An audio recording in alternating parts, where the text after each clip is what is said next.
With the world in cinders and humanity teetering on the brink of total anarchy, trust among brothers and sisters has all but eroded.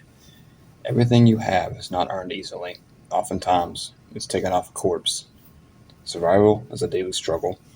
The formation of the West Virginian Brotherhood of Steel was not just a beacon of hope, but a necessity. Their unwavering discipline, advanced technology, and relentless pursuit of order in an otherwise lawless world could save what remains of the human race. Without their intervention, humanity might be lost to time, a mere blip on the cosmic scale. Welcome back to the channel, Wanderers. Today we're going to be taking a deep dive into the origins of the Appalachian Chapter of the Brotherhood of Steel. Here at the channel, I'm doing a giveaway of 2,500 atoms, so watch until the end of the video to figure out how to get involved in that giveaway. With that out of the way, go ahead and grab your gun, charge up your fusion cores, and meet me out in the wasteland so we can discuss. The Appalachian Chapter of the Brotherhood of Steel is the first ever created chapter in Fallout lore. Originating from Taggarty's Thunder, an Army Ranger unit led by Lieutenant Elizabeth Taggarty, it was deployed to war games organized in Appalachia in October of 2077. The group was led against a separate unit of U.S. Marines on the day the bombs rained. Taggarty had her unit camped inside the camps of Spruce Knob. As they planned their attack on the Marines, they would be shocked to their cores when they heard a screeching of nuclear bombs as they soared through the air. At first, they dismissed the threat as only part of their simulation, but when the earth began to rumble and screams filled the air, radiation engulfed Appalachia. The realization set into each and every one of them. The Great War had finally arrived. The White House, as well as the Pentagon, were in ashes. The president and his cabinet were presumed dead. The chain of command was in tatters. Naturally, the Thunder began trying to raise any kind of ranking officer to plan out their next course of action. Captain Roger Maxson, who had previously seceded from the United States, was the last person they expected to make contact with. Maxson, currently on the West Coast, was hailing survivors in Appalachia. Taggarty was hesitant to speak with the professed traitor of the nation. However, their shared past and friendship convinced the lieutenant to give him a chance. Maxson revealed to Taggarty the crimes that the United States government had committed at Mariposa military base and the blood that was now squarely on the hands of the United States government. This ultimately led to his decision to secede. Taggarty didn't completely believe Maxson's explanation, but it did plant enough of a seed of doubt in her mind regarding her obligation and responsibility to the United States government. Of course, in the current state of the world, survival was the top priority. And Taggarty took her unit southeast to set up a base in a more defensible position before she can decide what to do with the information she had received from Captain Maxson. In the coming days, Taggarty would reflect extensively on what Maxson had told her. Mariposa Base was a top-secret United States military base built in Central California to serve home for the further research of the forced evolutionary virus, aka the FEV, which set up until this point was conducted exclusively at West Tech. Mariposa Military Base was a location that had been prominently displayed in both Fallout as well as Fallout 2 titles. The NBC subdivision of West Tech just had an incredible breakthrough on the project, the Pan-Immunity Virus Project. This secreted project was strategically designed to grant immunity to any biochemical weaponry that their adversaries in China may deploy against them. The U.S. Department of Defense, fearful and paranoid of possible leaks and international espionage, would send in an elite squad of soldiers under the command of Colonel Robert Spindle, as well as Captain Roger Maxson. Their mission was to secure the site and oversee the continued research of the FEV project. January 7th, 2077. All the current progress on the forced evolutionary virus was moved to the newly constructed Mariposa military base. As they shifted into human trials stage of research, the security team was transferred to the base as well. However, it is imperative to note that the security team was not privy to the details of the research project. That secrecy would backfire before October 10th, 2077, when the soldiers stationed at Mariposa Base would finally make the horrifying discovery that human testing was going on at the base. The situation was only made worse by the fact that the military prisoners on the base were the test subjects of these vile experiments. Unable to come to grips with reality, Colonel Robert Spindle would fall victim to a nervous breakdown and would lock himself in his quarters, leaving Maxon to handle the deteriorating condition of the base all alone. When the truth of what was happening was made clear to the base and the soldiers stationed there, they became aggressive and were screaming for blood. 2 days later, October 12th, Maxon himself had to pry a soldier on the scientist that was being beaten to death. Following this, Maxon ordered all the scientists to be interrogated. The first of these scientists to be interrogated was Robert Anderson, chief researcher of the research team at Mariposa. After pressing, Maxon was able to extract the truth from Anderson that the human testing on the military prisoners had been approved and fully sanctioned by the United States government. Maxon, a loyal soldier and patriot, wrestled with the idea in his head. He found it hard to believe, but soon enough Anderson began screaming and pleading for his life, saying that he was only following orders. In response, Maxon drew his sidearm and shot Anderson in the head. This singular action would cement Maxon as the leader of the new rebellion. However, his position was only further reinforced on October 15th, when Colonel Robert Spindle would take his own life as Maxon's men broke into his office. Later, there would be further investigations and interrogations of the remaining scientists on the base. Each of these interrogations would end in subsequent executions of the West Tech team. Aaron Shellman held out the longest. In the last moments of his life, he had Maxon 100% convinced that the government had funded these experiments. October 20th, 2077, Maxon would officially declare secession from the United States, demanding that the United States government answer to the crimes of Mariposa military base. The response would never come, as October 23rd, 2077, the Great War would begin. An old survival tent, Camp Venture is where the unit would spend the dark winter of 2077. This would become their home base to launch any subsequent observations. It didn't take long before the group began to fully believe in Maxon's claims. With the help of refugee Grant McNamara, the group would break into West Tech Research Center. What they found would ultimately confirm their worst fears and validate all of Maxon's claims. This, of course, led to Taggarty and the rest of Heart Thunder to fully renounce their allegiance to the United States government and military. They would now acknowledge Captain Roger Maxon as their commanding officer. Feeling the pressure to fill out the ranks, Taggarty ordered the camp to be reactivated. However, due to the strict nature of the drills they endured, only 4 of the 9 recruits made it into the first batch of the Thunder. Soon, many more recruits began to arrive at the camp, many of them fellow soldiers, seeking some sense of order and structure. The structure would present itself when Maxon would formally announce the foundation of the Brotherhood of Steel in the 2080s. Taggarty began hesitant to accept an entirely new system and ideology. However, she did not object. She and her men had entirely new identities inside the Brotherhood of Steel. This was an extremely strategic decision designed to return meaning to their lives and would help them combat the overwhelming despair and sorrow that they would see regularly throughout the waste. As well, it would completely and fully immunize the newly established group to the authority of any politician that may emerge from the vaults or, in Appalachian's case, the Congressional White Springs bunker, and try to once again set fire to the world. Their time had passed, and it was time to implement a new system. Now known as Paladin Taggarty, she became known for recruiting strictly for those who had previously served in the military. By the year 2082, the Brotherhood of Steel stood on the verge of conflict with another faction, the Responders. As they gained munitions, the Responders were attempting to contain a mutant threat in Huntersville.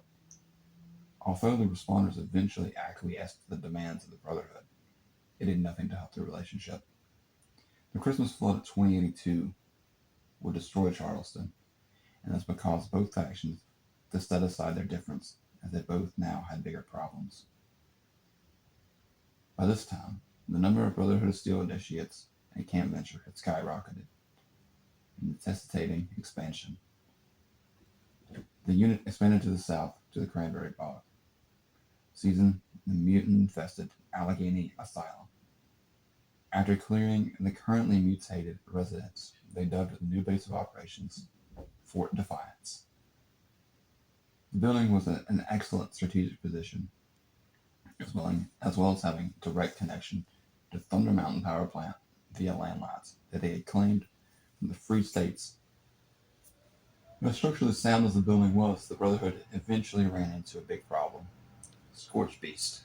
Although they were easily scared away by many guns, troops of the Thunder dismissed the sightings as tricks of the mind caused by bog gas. This was an undoubtedly massive error. West of the mountains, the Brotherhood began to forge alliances, united by the threat of super mutants. The Brotherhood and the Responders banded together. They fought an utterly bitter battle of Huntersville. This was done to contain the mutants, and in the end was a major victory in the campaign. This campaign ended in the year 2086, and despite unfortunate losses to both Squire De Silva and Paladin Swafford, this victory would mark the relationship between the two factions at a high point. Elder Maxon congratulated the unit on the victory, as well as gave them a new mission. Their new task was to act as preservationists. They would keep the embers of humanity burning eternally, despite all the odds. They would go out seeking pre-war technology, gather it, and keep it safe from falling into the wrong hands, such as the hands of the Enclave, the hands of the Raiders, anyone who would do the world ill harm. This was the design so that the Brotherhood could become a catalyst for a new, better civilization. Taggart gladly accepted her new assignment. She began by withdrawing her current forces occupying Grafton Dam. Following this, the unit would abandon passes to the established divide that the Responders and Free States used to trade openly. Naturally, these orders were divisive, and some were ready and proud to accept the challenge of becoming humanity's beacon of hope. Others, however, became disillusioned and would subsequently join the Responders. Much like its parent organization in North California, the Appalachian Brotherhood of Steel was by far the most advanced faction in the region, especially after the Enclave went extinct thanks to Thomas Eckert. Their might stemmed heavily from their abundance of pre-war weaponry, and as well as their access to the T-51 power armor. Despite being known to use conventional weaponry such as Gatling guns and missile launchers, the Brotherhood was the only faction in the region that had ready access to pre-war weaponry such as the Fat Man, Gatling lasers, and laser guns. Ultrasight was the missing link that they had finally discovered to help upgrade their arsenals. They began to modify some of their laser weapons to become more efficient at killing the Scorched that plagued the area. Scribes aided in construction of numerous surface-to-air missiles that allowed the Brotherhood to combat any threat in the air as well as the ground. Tentative designs were in progress for ultrasight power armor sets designed to improve combat capabilities. The new mission bestowed by Elder Maxon, unfortunately, would have to take a back seat, as the Brotherhood encounters with the Scorched Beast as well as their thralls, the Scorched in the Cranberry Bog, became increasingly more common. Conferring with Elder Maxon's top researcher, scribe Haley Tanako, the Brotherhood would quickly calculate that with the lethality of the Scorched Beast, as well as how easily the Scorched Plague was transmitted, that this would represent an extinction-level event for humanity. Lost Hills would be responsible for helping supply weaponry and schematics that would help hold the line in the newfound war the Brotherhood found themselves. The sonic generator was an ingenious creation that would use this creature's echolocation against them, disorienting them, and making them easier to dispatch. Unfortunately, by the year 2090, the catastrophic state of the world rapidly rendered satellite communication impossible. Before being cut off, Elder Maxon ordered Taggarty to hold back the flood that was the Scorch. He said do this by any means necessary.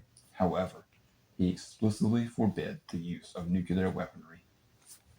By July 2093, Camp Venture was officially abandoned, and the Brotherhood put all the remaining forces and firepower to Fort Defiance, as well as Thunder Mountain Power Plant. The remaining squires graduated training, but no new squires were accepted at this time. The Brotherhood shifted their entire focus to stopping the Scorched Beast threat, tapping into all their resources. By January of 2094, the chapter was requisitioning food, dozens of missiles, fusion cores, as well as tons of conventional ammunition from all available sources and factions. In the early months of 2095, there was a spark of hope in this desperate battle for survival that humanity found themselves in. The Brotherhood caught wind that responder Amy Carey was working on a project that she theorized the Brotherhood were after her to steal. Knowing this, the Brotherhood demanded information about the project, even going so far as to hold responder leader Maria Chavez at gunpoint. Sensing the Brotherhood was hot on her heels, Amy Carey would flee the area. Time, however, was not on their side, and the Brotherhood, knowing this, would devise a plan to potentially cut off the head of the snake. Operation Touchdown was launched in the Glass Cavern in January 28 of 2095.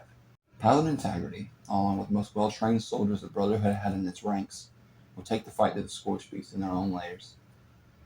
Though they confronted the beast and managed to destroy them, the mission would unfortunately claim the lives of Taggarty and her men. For over a week, not a single Scorched Beast was sighted on the surface.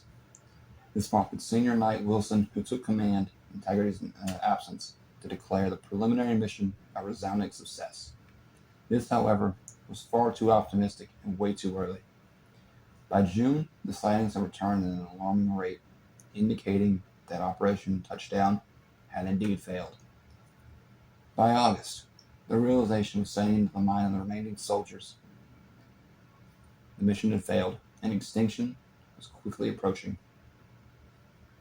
Rather than flee, the Brotherhood held the line to the bitter end, trying to buy as much time for Appalachia as possible. Throughout this period, Scribe Grant alone recognized the importance of continuing research into the Scorched Beast, if not for them, the unlucky few, but for the future generation to learn from. This relied on an automated research program provided by Lost Hills. It would allow the Appalachian Brotherhood to continue research on their own. However, they would need to find a way to access the facilities at Vault-Tec University, which unfortunately was located deep in responder territory. And due to previous incidences, the factions were no longer on friendly terms. Taggarty had approved a single mission prior to Operation Touchdown and refused Grant's further pleas after 2 soldiers she sent never came home. After Touchdown, Wilson similarly refused, citing the need for all hands on deck with their top members gone. In the final days of the Appalachian Chapter, they faced constant siege by the Scourge and Scorched Beast. By August 18, 2095, the Brotherhood's numbers at Fort Defiance had been reduced to 5. Senior Knight Wilson, Scribe Grant, Knight Tex Rogers, Squires Evelyn, and Enrique Bamonte, who made their last stand and were ultimately overrun. Before their deaths, they sent a message across Appalachian airwaves to warn that Defiance had fallen. However, because of the Brotherhood's immense secrecy and poor communication, few realized what their message actually meant until it was too late. But the following day, August 19th, 2095, Squires Rosen and Gilden became the last survivors at Thunder Mountain 2. And soon, they were also overrun. With their deaths, the Brotherhood in Appalachia was unfortunately extinguished, leaving behind a bounty of weapons, automated defenses, and research of the Scorched Beast. That's going to do it for me here, you guys. I hope you guys enjoyed the video. Hope you were entertained. Hope you learned something. I think the Brotherhood of Steel is the most interesting faction in Fallout lore, and I was really excited to do this video once I actually, in my research, had learned that the Appalachian Brotherhood was the first official chapter that was created by Elder Maxon. My channel is doing a giveaway, 2,500 atoms for Fallout 76. All you have to do is to be entered in that giveaway is like and comment on the video. Slight disclaimer, you do need to be a U.S. resident. That way, if I buy like a gift card for a console, it doesn't have a region block on it. But yeah, that's going to do it for me, guys. Thanks so much for watching. Like I said, let me know down in the comments what you guys would like to see me cover next, and I will catch you guys in the next one.